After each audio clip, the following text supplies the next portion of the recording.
사랑하는 성도 여러분, 오늘 우리는 하나님께서 우리 각자를 위해 예비하신 축복의 땅, 바로 젖과 꿀이 흐르는 약속의 땅으로 들어가는 여정에 대해 이야기하고자 합니다. 그곳은 단지 성경 속의 지명이 아니라 하나님께서 주시는 풍요와 평안, 그리고 승리가 가득한 삶 그 자체를 의미합니다. 이 말씀을 듣기 시작하시기 전에 잠시 시간을 내어 구독과 좋아요를 눌러주시면 감사하겠습니다.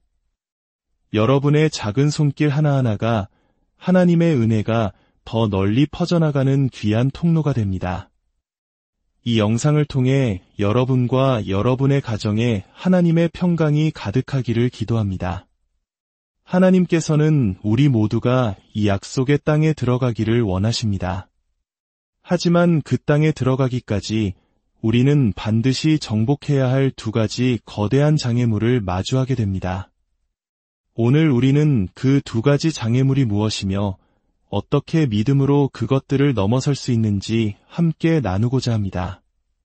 첫 번째 장애물은 바로 속임수입니다. 예수님께서는 마태복음 24장 4절에서 마지막 때에 대해 경고하시며 이렇게 말씀하셨습니다. 너희가 사람의 미혹을 받지 않도록 주의하라. 신약교회의 위대한 아버지인 사도 바울 또한 데살로니가후서 2장 3절에서 강력하게 경고합니다. 누가 어떻게 하여도 너희가 미혹되지 말라. 신약 성경에서 가장 중요한 두 분이 한 목소리로 그리스도의 몸된 교회를 향해 사람의 속임수를 조심하라고 경고하고 있는 것입니다. 사도 바울은 에베소서에서 심지어 어떤 이들은 우리를 속이기 위해 숨어서 기다리고 있다고까지 말합니다. 속임수란 무엇일까요? 그것은 스스로가 옳다고 생각하지만 실제로는 틀린 길을 가고 있는 상태를 말합니다. 제자들이 세상의 끝에 대한 징조를 물었을 때 예수님께서 가장 먼저 말씀하신 징조가 바로 거짓 가르침과 속임수였습니다. 아마 어떤 분들은 이렇게 생각할지도 모릅니다. 나는 신앙생활을 오래 했고 충분히 성숙해서 절대 속지 않아. 하지만 성경은 단호하게 말합니다. 요한일서 1장 8절입니다. 만일 우리가 죄가 없다고 말하면 스스로 속이고 또 진리가 우리 속에 있지 아니할 것이요. 우리 스스로를 속이는 가장 큰 위험은 바로 우리 자신의 교만함에 있습니다. 성경은 우리의 마음에 대해 이렇게 증언합니다. 만물보다 거짓되고 심히 부패한 것은 마음이라 누가 능히 이를 알리요. 많은 사람들이 내 마음이 이끄는 대로 살 거야 라고 말하지만 성경의 관점에서 이는 가장 위험한 선택일 수 있습니다. 그것이 바로 에덴 동산에서 아담과 하와를 파멸로 이끈 마음이었습니다. 오늘날 우리 사회는 영적인 속임수의 위기 속에 있습니다. 사도 바울은 이것을 귀신의 가르침이라고 불렀습니다. 귀신의 가르침이란 무엇일까요? 그것은 예수 그리스도 외에 다른 구원의 길이 있다고 제시하는 모든 가르침을 의미합니다. 그러나 사도행전 4장 12절은 분명히 선포합니다. 다른 이로서는 구원을 받을 수 없나니 천하 사람 중에 구원을 받을 만한 다른 이름을 우리에게 주신 일이 없음이라. 예수님께서도 친히 말씀하셨습니다. 내가 곧 길이요 진리요 생명이니 나로 말미암지 않고는 아버지께로 올 자가 없느니라. 오직 예수 그리스도만이 세상의 유일한 구원자이십니다. 오늘날 많은 교회들이 전하는 메시지는 기분 좋게 만드는 값싼 복음에 머무를 때가 많습니다. 죄를 고백하고 십자가 앞에 나아가기보다 심리적인 위안과 일시적인 평안만을 추구하게 만듭니다. 하지만 기억하십시오. 자신의 죄를 고백하고 회개하지 않는 한 우리는 결코 죄로부터 자유로워질 수 없습니다. 모든 인간 고통의 근원에는 하나님과의 관계가 뒤틀린 죄의 문제가 자리 잡고 있습니다. 하나님께서 세우신 질서의 핵심은 바로 가정입니다. 남자가 부모를 떠나 그의 아내와 합하여 한 몸을 이루고 그 안에서 자녀를 낳아 위의 길로 양육하는 것, 이것이 바로 사회를 지탱하는 가장 기초적인 반석입니다. 가정이 무너질 때 사회의 도덕적 기반 전체가 흔들리게 됩니다. 자신의 책임을 저버리고 가정을 떠난 아버지들이여, 당신이 할 수 있는 가장 남자다운 일은 집으로 돌아가 아내와 자녀들을 책임지는 것입니다. 그것이 하나님께서 당신에게 맡기신 인생의 사명입니다. 과거 이스라엘이 자신의 자녀들을 우상에게 제물로 바쳤을 때 하나님께서는 그들을 이방민족의 포로가 되게 하셨습니다. 오늘날 우리 사회는 어떻습니까? 수많은 태아가 빛을 보지 못하고 사라지고 있으며 수많은 젊은이들이 마약과 중독의 노예가 되어 죽어가고 있습니다. 이 모든 것은 우리 사회의 영적 구조를 파괴하려는 계획된 절차와도 같습니다. 우리가 직면한 가장 큰 문제는 외부의 적이 아닙니다. 바로 죄를 반드시 심판하시는 전능하신 하나님이십니다. 우리는 무고한 피의 강물이 흐르는 이 현실에 대해 언젠가 답해야만 합니다. 테레사 수녀는 이렇게 말했습니다. 태아를 살해하는 국가는 그 영혼을 잃은 것이다. 교회는 성경에서 소금과 빛이라 불립니다. 소금은 부패를 막고 빛은 어둠을 드러냅니다. 악을 보고도 악이라 말하지 않는 것은 그 자체가 악입니다. 침묵하는 것은 동조하는 것이며 행동하지 않는 것은 방관하는 것입니다. 하나님께서는 우리가 이 세대를 향해 담대히 진리의 말씀을 선포하기를 원하십니다. 우리는 세상과 타협하기 위해 부름받은 자들이 아닙니다. 사자처럼 담대하게 선한 싸움을 싸우기 위해 부름받았습니다. 성경은 말합니다. 너희는 그들 중에서 나와서 따로 있고 부정한 것을 만지지 말라. 여러분은 지금 속임수 가운데 살고 있지는 않습니까? 속임수로 들어가는 첫걸음은 진리를 거부하는 것입니다. 진리를 거부하면 남는 것은 거짓뿐입니다. 빛을 거부하면 남는 것은 어둠뿐입니다. 예수님은 세상의 빛이시여 사탄은 어둠의 왕자입니다.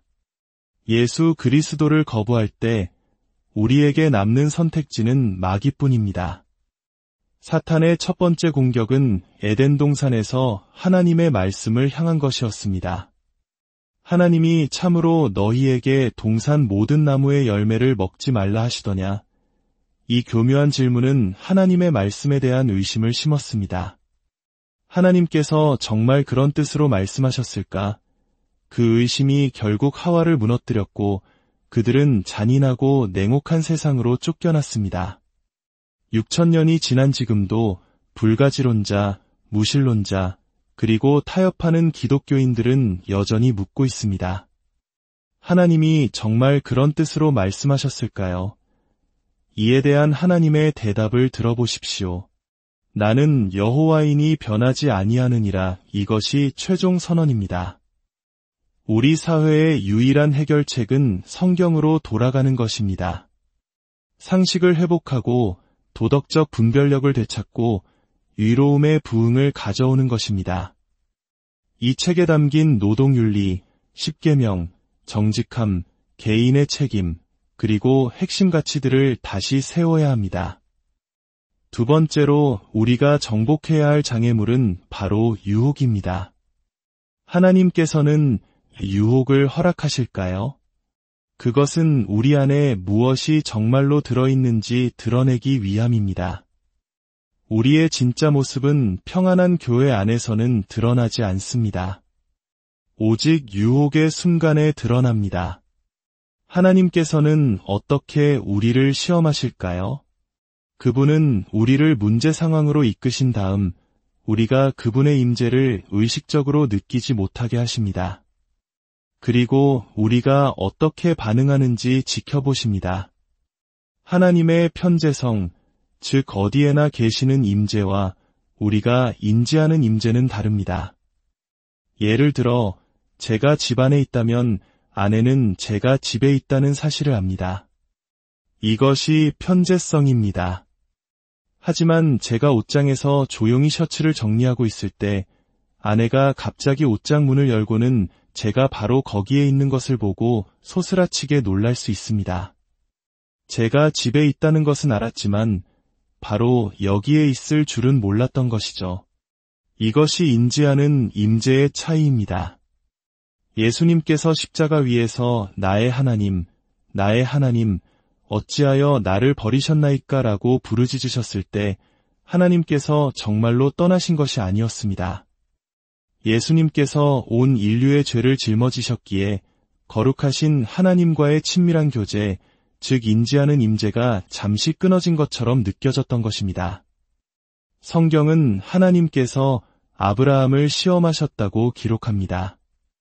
내 아들, 내 사랑하는 독자 이삭을 데리고 가서 그를 번제로 드리라. 아브라함은 아침에 일찍 일어나 하나님의 말씀에 즉시 순종했습니다. 그는 하나님이 정말 그런 뜻으로 말씀하셨을까 하고 의심하거나 아내와 상의해 봐야겠다며 변명하지 않았습니다. 변명을 만들기 시작하면 어떤 변명이든 그럴듯하게 들리기 마련입니다. 반대로 사람이 하나님을 시험하는 경우는 어떻습니까? 그것은 하나님께서 주시기로 한 것보다 더 큰 표적을 구하는 행위입니다. 기드온의 이야기가 좋은 예입니다. 이스라엘은 미디안에게 정복당해 굶주리고 있었습니다. 기드온은 적들을 두려워하여 몰래 숨어서 밀을 타작하고 있었습니다. 그때 여호와의 사자가 나타나 말합니다. 큰 용사여, 여호와께서 너와 함께 계시도다. 숨어있는 겁쟁이에게 큰 용사라고 부르시는 하나님의 유머 감각이 놀랍지 않습니까? 하나님께서는 기드온에게 분명한 약속을 주셨습니다. 내가 반드시 너와 함께 하리니 내가 미디안 사람 치기를 한 사람을 치듯 하리라. 이보다 더 명확한 지시가 어디 있겠습니까? 그러나 기드온은 말합니다. 주님, 제가 양털 한 뭉치를 타작마당에 두리니 이슬이 양털에만 있고 주변 땅은 마르게 하소서. 하나님은 그대로 행하셨습니다. 그러나 기드온은 또 다른 표적을 구합니다. 이번에는 양털만 마르고 그 주변 땅에는 다 이슬이 있게 하옵소서. 하나님께서는 이미 명확한 말씀을 주셨음에도 불구하고 기드온은 계속해서 더 큰 표적을 구하며 하나님을 시험했습니다. 사탄이 예수님을 시험했을 때 예수님께서는 표적을 구하지 않으셨습니다. 그분은 오직 하나님의 말씀 위에 굳게 서셨습니다. 기록되었으되, 기록되었으되, 기록되었으되. 이것이 핵심입니다. 문제 상황에 빠졌을 때 초자연적인 표적을 구하지 마십시오. 살아계신 하나님의 약속의 말씀 위에 굳건히 서십시오. 왜냐하면 사탄 역시 초자연적인 기적을 흉내낼 수 있기 때문입니다. 모세가 바로 앞에 섰을 때 바로의 마술사 얀네와 얀브레가 지팡이를 던져 뱀이 되게 했던 것을 기억하십시오. 그것은 강력한 흑마술이었습니다. 만약 우리가 표적만을 쫓는다면 사탄의 거짓 기적에 넘어가게 될 것입니다. 우리는 양털 뭉치가 아니라 성령님과 하나님의 말씀에 의해 인도받아야 합니다. 주의 말씀은 진리니이다. 오직 진리의 말씀만을 붙드십시오. 그렇다면 우리는 어떻게 약속의 땅에 들어갈 수 있을까요? 신명기 7장 22절은 그 원리를 알려줍니다. 조금씩, 조금씩 저를 따라 해보십시오. 조금씩, 조금씩. 영국의 조지 뮬러는 어떻게 정부의 도움 없이 매일 2,500명의 고아를 돌볼 수 있었을까요? 그는 조금씩 시작했습니다. 어느 날 길을 걷던 그는 고통받는 아이들이 모여있는 수용소 울타리 너머로 작은 손 하나가 뻗어나오는 것을 보았습니다. 한 소녀가 애원했습니다. 저를 도와주세요. 그는 집으로 돌아와 아내에게 말했습니다. 나는 오늘 하나님께서 내게 보내주시는 모든 아이들을 돌보겠다고 서약하겠소. 어떤 정부나 사람에게도 도움을 구하지 않고 오직 믿음으로 이 일을 하겠소. 그는 가진 돈 전부를 내놓았고 심지어 은식기까지 팔아 아이들을 먹였습니다. 그의 믿음을 보시고 상인들이 음식을 가져다 주기 시작했습니다. 그는 한 집, 2집, 나중에는 5채의 집을 고아들로 채웠습니다. 마침내 그는 2,500명을 수용할 수 있는 거대한 고아원을 지었고 그 아이들을 먹이고 입히고 교육했습니다. 그 아이들은 훗날 학자, 교사, 정치 지도자가 되었습니다. 어떻게 이 모든 일이 가능했습니까? 조금씩이었습니다. 그는 2,500명으로 시작한 것이 아닙니다. 1명, 4명, 16명으로 시작했습니다. 그 수가 점차 늘어 200명, 500명, 그리고 2,500명이 된 것입니다. 여러분의 삶은 어떻게 번영하게 될까요? 조금씩입니다. 일확천금의 비법은 없습니다. 여러분이 가진 것을 성실하게 관리할 때 하나님께서는 더 큰 것을 맡기십니다. 부부 관계의 문제는 어떻게 해결될까요? 조금씩입니다. 한 번의 상담으로 모든 것이 해결되지는 않습니다. 베드로후서 1장은 우리의 신앙이 지속적인 성장 과정임을 보여줍니다. 너희가 더욱 힘써 너희 믿음의 덕의 지식에, 지식의 절제를, 절제의 인내를, 인내의 경건을, 경건의 형제 우애를, 형제 우애의 사랑을 더하라. 하나님께서 여러분에게 주신 것이 아무리 작아 보일지라도 그것으로 무언가를 시작하십시오. 수천 명의 사람들이 각자 작은 일을 함께할 때 그것은 거대한 성취의 산을 이룹니다. 하나님께서는 결코 우리의 예산에 맞는 꿈을 주지 않으십니다. 그분은 우리의 통장 잔고가 아니라 우리의 믿음의 계절을 확인하고 계십니다. 오늘이 바로 여러분의 삶에 하나님의 축복이 폭발적으로 임하는 날입니다. 하늘의 창문이 열리고 과거와 두려움, 그리고 원수들을 이기는 승리를 경험하는 날입니다. 약속의 말씀 밖에서 안으로, 약속의 땅으로 걸어 들어가십시오. 여러분의 땅을 차지하고 있는 거인들을 향해 선포하십시오. 물러가라. 이곳은 하나님께서 내게 주신 땅이다. 이제 여러분 가운데 영적으로나 재정적으로 전진할 수 있는 귀한 기회의 문턱에 서 계신 분들이 있습니까? 요단강을 건너기 위해 하나님의 용기가 필요하신 분들이 있습니까? 강 저편에 힘겨운 싸움이 기다리고 있음을 알기에 두려운 분들이 있습니까? 그분들을 위해 기도하고 싶습니다. 가장 은혜로우신 하늘의 아버지, 지금 약속의 땅이 주는 풍요와 번영을 누리기 위해 일어서기를 준비하는 당신의 자녀들을 보시옵소서. 이들의 삶을 향한 하나님의 거룩한 소명을 성취하는데 방해가 되는 모든 장벽을 파괴하여 주시옵소서.